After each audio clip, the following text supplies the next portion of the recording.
Now, great pleasure to introduce Phyllis Tichinin.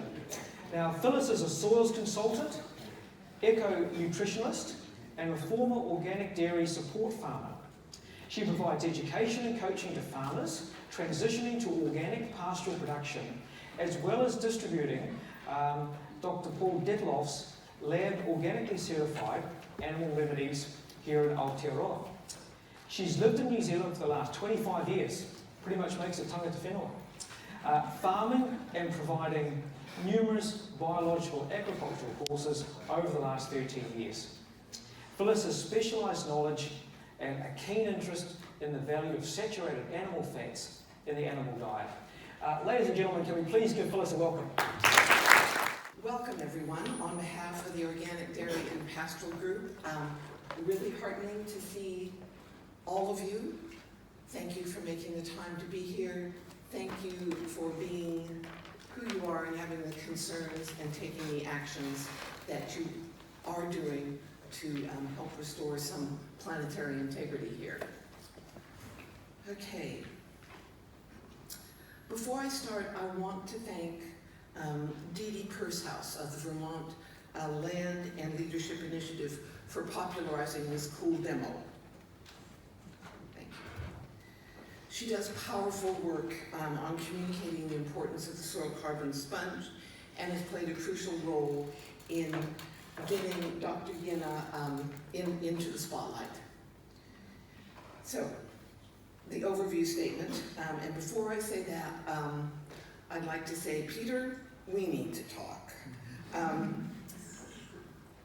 just want to say briefly that all that I'm hearing in the SEBA and your Rethink X is very much along the lines of what I heard in the 70s and the 80s and the early 90s about how GMO was going to solve all of our problems.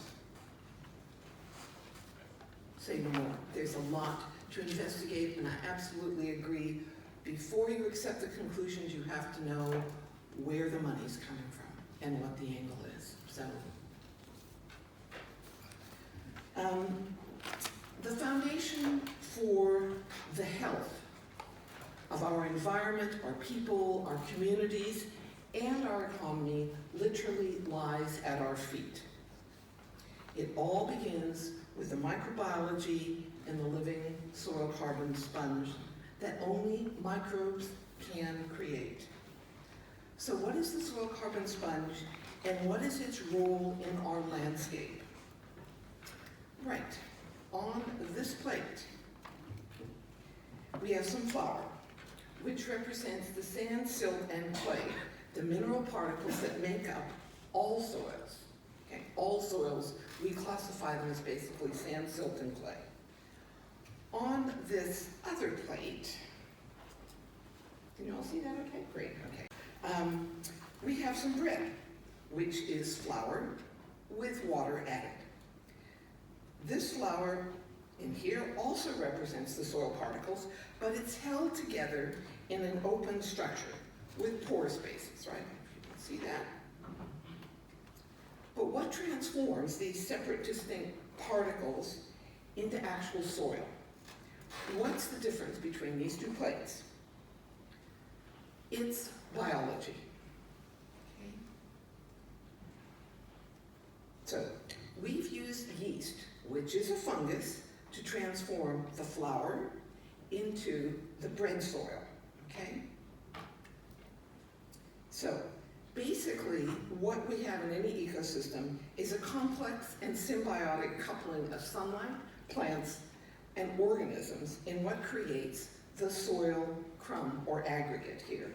The pore spaces, the microbial glues, literally microbial cytoplasm, the inside, the guts of all those gazillions of microbes, when they pee and poop and bonk and all those other things they do, and when they die, which is every 20 minutes or so for bacteria, there is this release of nutrient-rich cytoplasm, the inside of their cells, which it ultimately provides the glue and the gum that hold the sand, silt, and clay together, okay? So it is all about bonking microbes, helping plants, that's where the sexy part comes in case you missed it, okay? They capture solar energy to provide the carbohydrates that become the source and the source code for every living entity on this planet.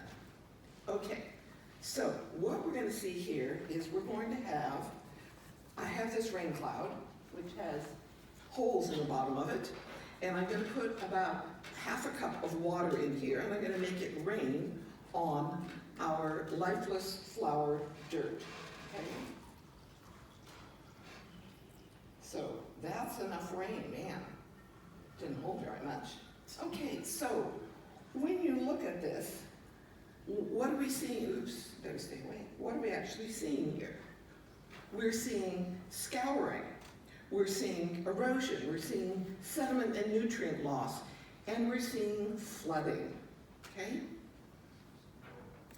We're seeing capping on the top here, and we're seeing soil erosion. Okay? The rain can't sink in because there are no soil pores. So it moves off the land into the rivers that rapidly rise and turn brown with the nutrients, the sediments, the chemicals, the pathogens, the antibiotics, taking with it our roads, our bridges, and our dams. And when it stops raining, the rivers dry up quickly, and it's not long before the land is dry again, and it's not meant to be like that, ladies and gentlemen. So now it's going to be raining on some alive, soil microbe-formed PEDs and a porous structure, okay? So here we go again. And it's raining. And it's continuing to rain. And it's continuing to rain. And it's basically continuing to get soaked up. But you notice that there's no erosion, no sedimentation, and no sudden flooding. The water is flowing, is following its natural course of infiltration, storage, and aquifer replenishment. Okay?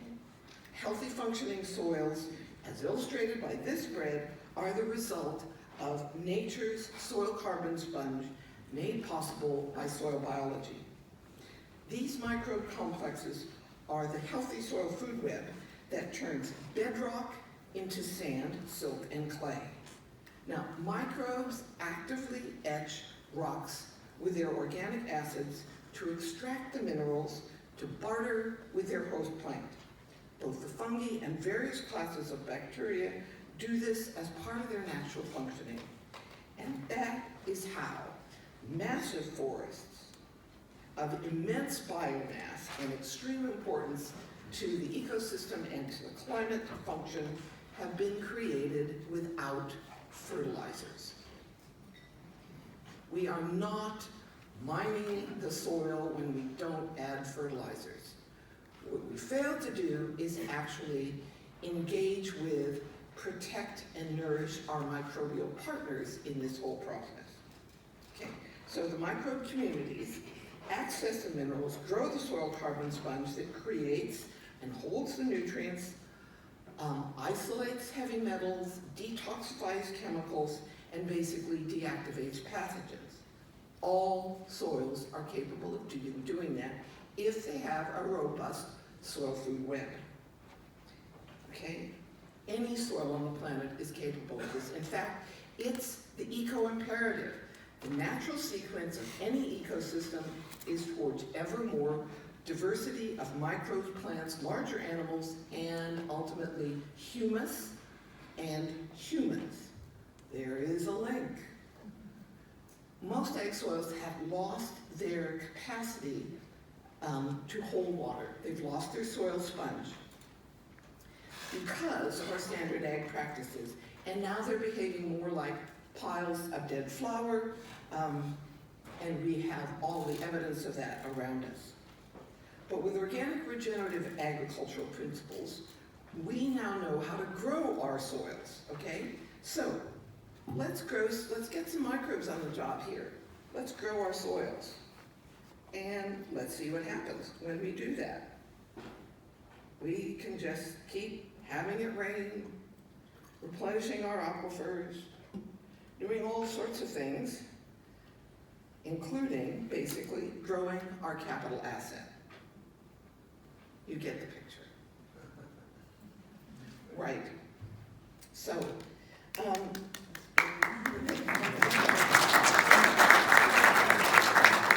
do this because this is what Dee Dee Pershouse does every time before Walter Yenna speaks. So I strongly encourage you to go to her website and realize we may be a long ways from everything else down here, but we are far from alone in our concern and in our quest for understanding. So look around, but the internet is full of all sorts of both inspiration and information. So when we adopt the 5 healthy soil principles, we're actually able to expand that soil carbon sponge. We can keep adding those pieces of bread to the picture here. As I said, we grow our capital asset. We depend on the natural complex economies that exist between microbes, soil minerals, and plants. These are symbiotic barter relationships, and they're what provide nutrient-dense food. We also get a landscape that stores carbon and water, promotes biodiversity, and produces more biomass. We get healthier food with increased consumer appeal, while also reducing our costs, our risks, and our emissions. Farming for a soil carbon sponge is farming for the environment and farming for the betterment of your bottom line. Now, implementing the USDA, bless their cotton socks, healthy soil principles, I don't know how they ever got this approved through that agricultural monolith, but hey, I'm not complaining. Those 5 healthy soil principles are the best start I know of to achieve alive, productive, and perpetuity soils, okay? And they are, and I know everybody should have heard of this by now, but learning is a process of repetition and recall over a period of time. Minimize disturbance, and the major 2 things that includes are tillage and chemicals. Maximize biodiversity of microbes, of plant species, of animals. Keep the soil covered or armored with organic matter. Keep a living root in the soil 24/7, extend that period of green. Incorporate animals into the system, ideally using pulsed, intensive tallgrass grazing. These principles are actually the core ecosystem principles we've known for decades. Okay? Why aren't these universally applied already? We have continued the 60 years of better living through chemistry that has delivered markedly worse human health and environmental degradation. Why? I personally, as an eco-nutritionist, I think nutrition underlies much of our reluctance to observe and to step out of our mindset or our comfort zone or our paradigm, Paradigms are hard to see personally, and they're even more difficult to shift socially. A change of mind requires a very strong emotion, like grief or anger or love, and the resultant hormonal cascade from that emotion is needed to actually prompt the rewiring necessary in the brain to have a paradigm shift. So getting hot under the collar, getting weepy, that's all good. It helps your brain to rethink situations. So either that or you use mind-expanding microbial and plant-based substances. That's all. The institutions charged with being independent thinking, protectors of the public good, have allowed themselves to be bought out over decades. Egos and career identities are involved. The result is us holding on for dear life to the normal way of doing things, even if it's killing us slowly. So what's missing in agriculture today is objective environment-based science. In one sentence, we need to acknowledge Dr. Lynn Margulis's Gaia assertion that this planet is an interconnected, fractal, co-constitutive, self-regulating, biomass-maximizing, microbe-directed holism. Okay? Everything is connected to everything else. And if you're thinking that old hairy chestnut of it's hard to be green when you're in the red, realize that you need to be green to get out of the red. The economy is a wholly owned subsidiary of the environment. Got to keep that in mind when people trot out the, oh, we got to be economic. So to be clear, to be clear thinking and creative enough to action ourselves out of this global warming mess we've created with deforestation and farming, we have to have optimal gene expression and tissue integrity from our foods.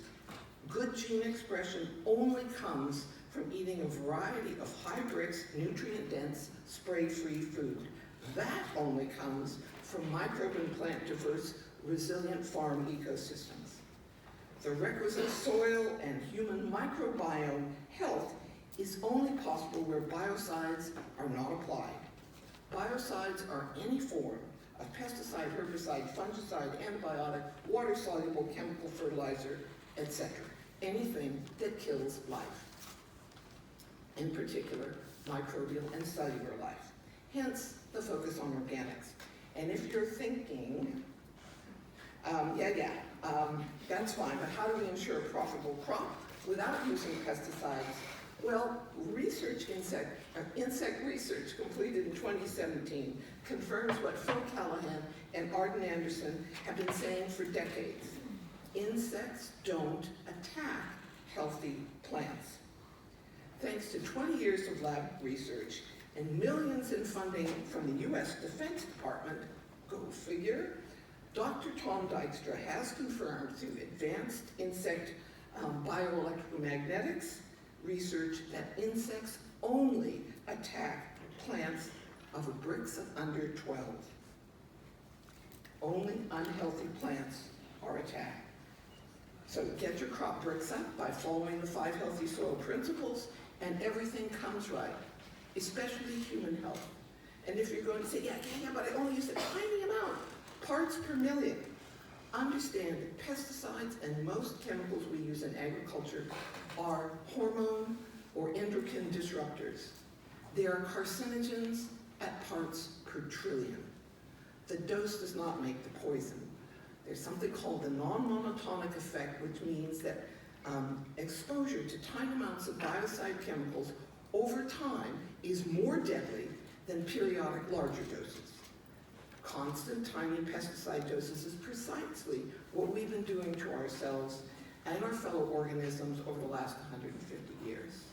The most holistic and effective way out of this human health mess is to grow and eat nutrient-dense, high-brix, microbially alive, whole food that by default is generating a soil carbon sponge.